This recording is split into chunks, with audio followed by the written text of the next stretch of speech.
ಮತ್ತೊಂದು ಮೈಲಿಗಲ್ಲಿಗೆ ಸಜ್ಜಾದ ಇಸ್ರೋ ಆದಿತ್ಯ L1 ನೌಕೆಯತ್ತ ಎಲ್ಲರ ಚಿತ್ತ. ಇಂದು ಸಂಜೆ 4 ಗಂಟೆಗೆ ನಡೆಯಲಿದೆ ಮಹತ್ವದ ಕಾರ್ಯಾಚರಣೆ. ರಾಜ್ಯದಲ್ಲಿ ಮುಂದುವರಿದ ಕೊರೋನಾ ನಾಗಾಲೋಟ, ಬೆಂಗಳೂರು ಬಳಿಕ ಮೈಸೂರಿಗೆ ಟೆನ್ಷನ್. ಇದೆಲ್ಲವನ್ನ ನೋಡೋಣ ಸಮಗ್ರ ನ್ಯೂಸ್ ಟಾಪ್ 9 ನಲ್ಲಿ.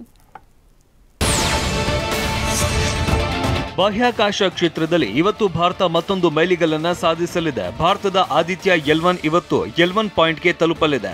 ಅತ್ಯಂತ ಮಹತ್ವದ ಘಟ್ಟ, ನಿರ್ಣಾಯಕ ಹಂತಕ್ಕೆ ಅಗತ್ಯ L1 ಮಿಷನ್ ತಲುಪಲಿದ್ದು ಸೂರ್ಯನ ಮೇಲ್ಮೈ ಮಾರುತಗಳ ಅಧ್ಯಯನ ನಡೆಸಲಿದೆ.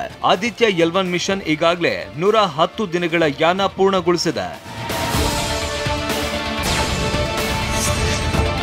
ಮಾಲ್ ಆಫ್ ಏಷ್ಯಾ ಪ್ರವೇಶ ನಿರ್ಬಂಧ ಪ್ರಶ್ನಿಸಿ ಹೈಕೋರ್ಟ್ಗೆ ರಿಟ್ ಸಲ್ಲಿಸಲಾಗಿದೆ. Sparkle one mall developers limited writ ಅರ್ಜಿ ವಿಚಾರಣೆ ನಡೆಯಿತು. ಈ ವೇಳೆ ಸಮಸ್ಯೆ ಬಗೆಹರಿಸುವುದಕ್ಕೆ ಕೈಗೊಂಡ ಕ್ರಮದ ಬಗ್ಗೆ ಕೋರ್ಟ್ಗೆ ಮಾಹಿತಿ ನೀಡಲಾಯಿತು. ದ್ವಿಚಕ್ರ ವಾಹನಗಳ ಪ್ರವೇಶ ಶುಲ್ಕ ಕಡಿತ, ಕ್ಯಾಬ್, ಆಟೋಗಳ ಪಿಕಪ್, ಡ್ರಾಪ್ ಪಾಯಿಂಟ್ ಬದಲಾವಣೆ ಬಗ್ಗೆ ಅರ್ಜಿ ಸಲ್ಲಿಸಲಾಯಿತು. ಇನ್ನು ಪರಿಹಾರ ಕ್ರಮದ ಜಾರಿ ಬಗ್ಗೆ ಜನವರಿ 30ಕ್ಕೆ ಸೂಚಿಸುವುದಕ್ಕೆ ಹೈಕೋರ್ಟ್ ವಿಚಾರಣೆಯನ್ನ ಮುಂದೂಡಿದೆ. ಮಂಗಳೂರಿನಲ್ಲಿ ರಾಜ್ಯ ಸರ್ಕಾರದ ವಿರುದ್ಧ ಎಸ್ಡಿಪಿಐ ಬೃಹತ್ ಪ್ರತಿಭಟನೆ ನಡೆಸಿತು. ನಗರದ ಮಿಲಾಗ್ರಿಸ್ನಿಂದ ಕ್ಲಾಕ್ ಟವರ್ ವರೆಗೆ ಕಾಲ್ನಡಿಗೆ ಜಾಥಾ ಮಾಡಲಾಯಿತು. ಈ ವೇಳೆ ಹಿಂದೂಪರ ಹೋರಾಟಗಾರ ಕಲ್ಲಡ್ಕ ಪ್ರಭಾಕರ ಭಟ್ ವಿರುದ್ಧ ವಾಗ್ದಾಳಿ ನಡೆಸಿದ್ರು. ಎಸ್ಡಿಪಿಐ ರಾಜ್ಯ ಸಮಿತಿಯ ಸದಸ್ಯೆ ಸಾಹಿದಾ ತಸ್ನೀಂ ಹೆಣ್ಣು ಭ್ರೂಣ ಹತ್ಯೆಯ ಬಗ್ಗೆ ಪ್ರಭಾಕರ್ ಭಟ್ ಏನು ಮಾತನಾಡಿಲ್ಲ, ವೋಟ್ ಬ್ಯಾಂಕಿಗಾಗಿ ನೀಚ ಹೇಳಿಕೆ ನೀಡಿದ್ದಾರೆ, ಈಗ ಬೇಳೆ ಬೇಯಿಸುವುದಕ್ಕೆ ಮಂಡ್ಯಗೆ ಹೋಗಿದ್ದಾರೆ ಅಂತ ಕಿಡಿಕಾರಿದ್ರು. ಕೇಂದ್ರ ಸಚಿವ ಪ್ರಹ್ಲಾದ್ ಜೋಶಿ ಮತ್ತು ಸಂಸದ ಸಂಗಣ್ಣ ಕರಡಿ ಒಂದೇ ವಿಮಾನದಲ್ಲಿ ಬಂದಿಳಿದ್ರು. ಕೇಂದ್ರ ಸಚಿವರ ಭೇಟಿ ರಾಜಕೀಯ ವಲಯದಲ್ಲಿ ತೀವ್ರ ಕುತೂಹಲ ಮೂಡಿಸಿದೆ. ಈ ಬಾರಿ ಸಂಸದ ಸಂಗಣ್ಣ ಕರಡಿಗೆ ಟಿಕೆಟ್ ಸಿಗಲ್ಲ ಎನ್ನಲಾಗ್ತಾ ಇತ್ತು.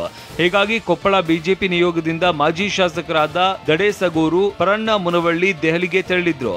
ವಾಪಸ್ ಬರುವಾಗ ದೆಹಲಿಯಿಂದ ಒಂದೇ ಫ್ಲೈಟ್ನಲ್ಲಿ ಜೋಶಿ, ಸಂಗಣ್ಣ ಕರಡಿ ಆಗಮಿಸಿದ್ರು. ಟಿಕೆಟ್ ಬಗ್ಗೆ ನೀವು ಜೋಶಿ ಬಳಿ ಸಂಸದ ಸಂಗಣ್ಣ ಕರಡಿಗೆ ಟಿಕೆಟ್ ಕೊಡಬೇಕು ಅಂತ ಮನವಿ ಮಾಡಿದ್ದಾರೆ. ಜನವರಿ 22ರಂದು ಅಯೋಧ್ಯೆಯಲ್ಲಿ ರಾಮ ಮಂದಿರದ ಉದ್ಘಾಟನೆಗೆ ದಿನಗಣನೆ ಆರಂಭವಾಗಿದೆ. ಇದಕ್ಕಾಗಿ ದೇಶದಾದ್ಯಂತ ಸಂಭ್ರಮ ಮನೆ ಮಾಡಿದೆ. ಏತ ಶಿವಮೊಗ್ಗದ NDB ಹಾಸ್ಟೆಲ್ ಆವರಣದಲ್ಲಿ ರಾಮನ ಕುರಿತು ಉಪನ್ಯಾಸ ಕಾರ್ಯಕ್ರಮ ಹಮ್ಮಿಕೊಳ್ಳಲಾಗಿತ್ತು. ಶತಕೋಟಿ ಶ್ರೀರಾಮ ತಾರಕ ನಾಮ ಜಪ ಯಜ್ಞ ಸಮಿತಿ ವತಿಯಿಂದ ಉಪನ್ಯಾಸ ಕಾರ್ಯಕ್ರಮ ಆಯೋಜಿಸಲಾಗಿತ್ತು. ಚಿಂತಕ ಚಕ್ರವರ್ತಿ ಸೂಲಿಬೆಲೆ ಅವರಿಂದ ಉಪನ್ಯಾಸ ಕಾರ್ಯಕ್ರಮ ನಡೆಸಿಕೊಟ್ಟರು. ಈ ಕಾರ್ಯಕ್ರಮದಲ್ಲಿ ಸಂಸದ BY ರಾಘವೇಂದ್ರ ಸೇರಿದಂತೆ ಹಲವರು ಭಾಗಿಯಾಗಿದ್ದರು. ತಮಿಳು ನಟ ದಿವಂಗತ ವಿಜಯಕಾಂತ್ ನಿವಾಸಕ್ಕೆ ನಟ ಶಿವರಾಜ್ ಕುಮಾರ್ ಭೇಟಿ ನೀಡಿದ್ರು. ನಟ ವಿಜಯಕಾಂತ್ 2023 ಡಿಸೆಂಬರ್ 28ರಂದು ನಿಧನರಾಗಿದ್ದರು. ನಿನ್ನೆ ವಿಜಯಕಾಂತ್ ನಿವಾಸದಲ್ಲಿ ಶಿವಣ್ಣ ಶ್ರದ್ಧಾಂಜಲಿ ಸಲ್ಲಿಸಿದ್ರು. ಈ ವೇಳೆ ವಿಜಯಕಾಂತ್ ಕುಟುಂಬಕ್ಕೆ ಸಾಂತ್ವನ ಹೇಳಿದ್ರು. ಚೆನ್ನೈನಲ್ಲಿ ಕ್ಯಾಪ್ಟನ್ ಮಿಲ್ಲರ್ ಪ್ರಚಾರದ ವೇಳೆ ಶಿವಣ್ಣ ದಂಪತಿ ಭೇಟಿ ನೀಡಿದ್ರು.